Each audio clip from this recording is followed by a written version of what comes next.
Hi லெமனை வச்சு நம்ம ஒரு பயோ என்சைம் பண்ண போகிறோம்.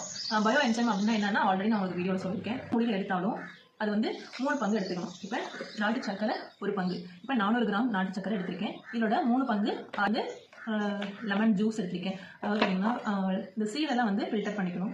பண்ணிவிட்டு அந்த சாறு மட்டும் எடுத்துக்கோங்க. இந்த நாட்டு சக்கரையோட 10 மடங்கு வாட்டர் எடுத்துக்கணும். 400ல் 10 மடங்கு வாட்டர் எடுத்திருக்கேன். இது எல்லாத்தையும் இப்போ இதில் உள்ள ஊற்றிடணும். பண்ணியாச்சு.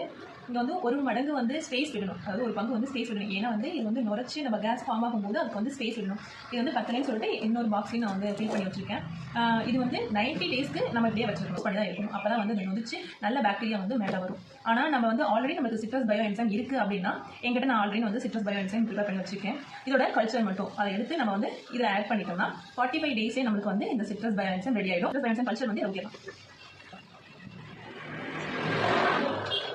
வந்து